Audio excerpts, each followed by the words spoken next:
mas ele firme sobre a rocha permaneceu. Olá amigos, sejam bem-vindos ao canal Defesa da Fé. Aqui quem vos fala é seu amigo, seu irmão em Cristo, irmão Medeiros. Eu já quero desejar logo boas festas para você. Não vou nem falar do Feliz Natal, que só vão dizer que eu tenho capeta, etc.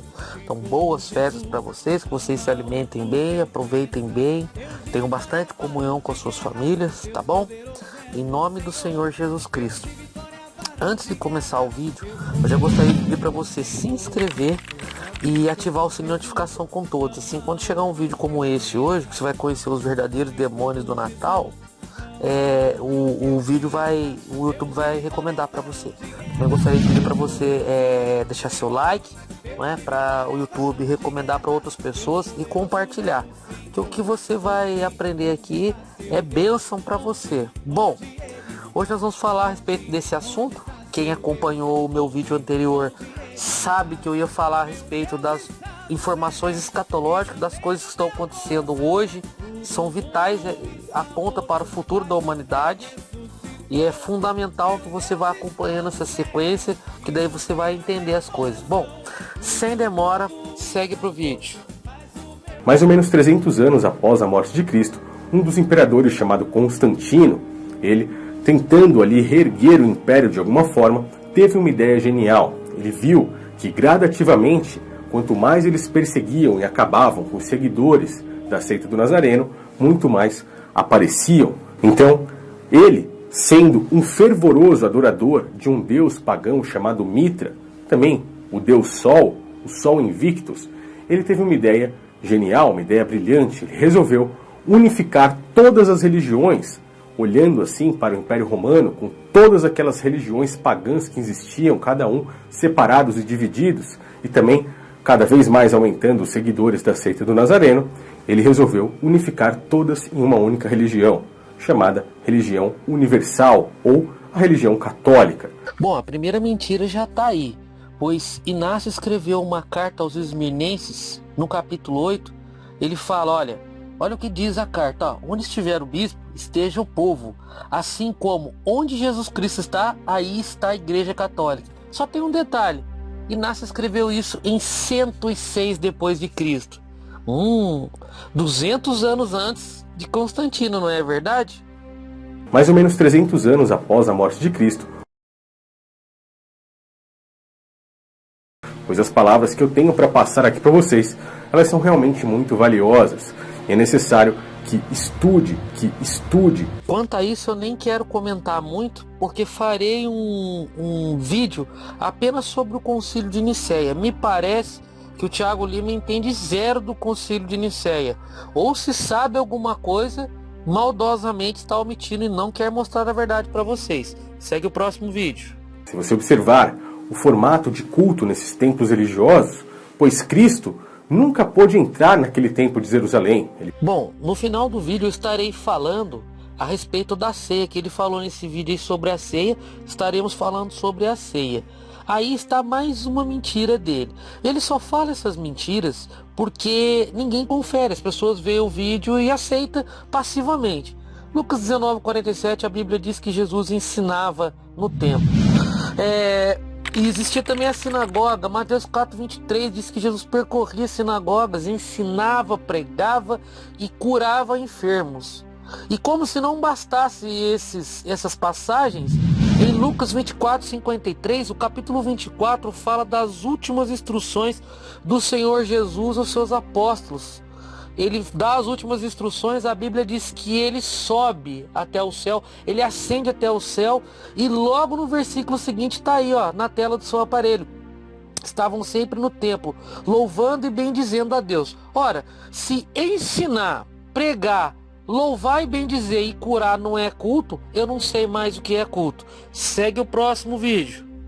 Onde existia também uma ceia, no caso de Mitra, com carne e vinho. Hoje no catolicismo romano, com pão e vinho, sendo que Cristo participou de uma ceia judaica, onde haviam vários outros utensílios além do pão e do vinho, e que o pão e o vinho, dito por Cristo e mostrado como referência de algo físico, foi simplesmente para mostrar que Cristo tinha algo espiritual para passar para as pessoas, pois Cristo foi um Messias espiritual, foi o primeiro a transcender em espírito. O pão significa o seu ensinamento, quando ele diz para você comer e partilhar o pão, e sempre fazer isso em sua vida em memória dele, é para que você possa viver aquelas palavras e partilhar as palavras e o ensinamento de Cristo. E o vinho significa a sua morte, para que você possa viver essa vida lembrando que ele morreu por você e lembrando também que você terá uma vida eterna e assim partilhar com as pessoas esse ensinamento e mostrar que elas podem ter uma chance pela graça de Cristo de ter uma vida eterna espiritual junto com o Criador e não física aqui nesse mundo. Porque vos digo que já não beberei do fruto da vide até que venha o reino de Deus.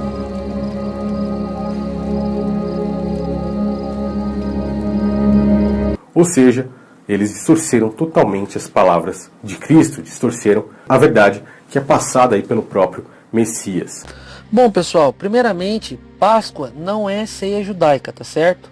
A Páscoa tá aí, os elementos da Páscoa, tem esse pão que lembra os tijolos do Egito, tem esse alface agreste aí, ou ervas amargas, que lembra o período de amargor que eles passavam no Egito, tem um cálice com água e sal que representa o choro deles no Egito, e por aí vai, tá certo? Então Páscoa, ele não é ceia cristã. Páscoa é um e ceia cristã é outro. Por isso que já tem aqui no link da descrição um vídeo meu já explicando a respeito da Páscoa. Vamos correr para a ceia aqui para o vídeo ficar curtinho. Olha só o que diz Lucas 22:19. Tomando o pão, deu graças, partiu e deu aos discípulos, dizendo: isto é o meu corpo que é dado em favor de vocês. Façam isto em memória de mim. Primeiro lugar que você aprende aqui na Bíblia é o seguinte. Primeira coisa, a ceia é um culto em memória dele, tá certo? Em memória do Senhor Jesus. Esse é o primeiro ensinamento da ceia. Havia outros elementos da Páscoa, como de costume, ali quando eles compraram os elementos, porém só o que é destacado na Bíblia é o pão e o suco da uva, que representa o corpo e o sangue de Cristo. Então ele deu o pão e o suco de uva para os seus apóstolos. Repare que os apóstolos são apenas meros espectadores. Não, eles são participantes dessa ceia. São participantes desse culto que é em memória dele. Tanto que Jesus mesmo diz: fazei isto em memória de mim. Eles são participantes, eles não são apenas meros espectadores. Outra coisa também que você repara da ceia é que Jesus queria ser lembrado pelo que a sua morte pôde trazer para a humanidade, que, ou seja, é perdão, é substituição. Ele é o Cordeiro de Deus que tira o pecado do mundo. Agora, vamos ver o que Paulo diz em 1 Coríntios capítulo 15, capítulo 11, versículo 23. Ó. Pois recebi do Senhor também que eu lhes entreguei, que o Senhor Jesus, na noite que foi traído, tomou o pão, e tendo dado graça, partiu e disse: isto é o meu corpo que é dado em favor de vós. Fazei isto em memória de mim. Igualzinho. Paulo escreveu essa carta aos Coríntios em 55 depois de Cristo. Cristo morreu em 33. 22 anos depois, continua fazendo isto em memória dele. Ou seja, de onde este cara tirou que isso é uma invenção humana? De onde que ele tirou isso? Sendo que o próprio apóstolo Paulo continuou ensinando isso. E detalhe, Paulo é o homem que foi ao terceiro céu. E a Bíblia deixa bem claro, ó, porque eu recebi do Senhor.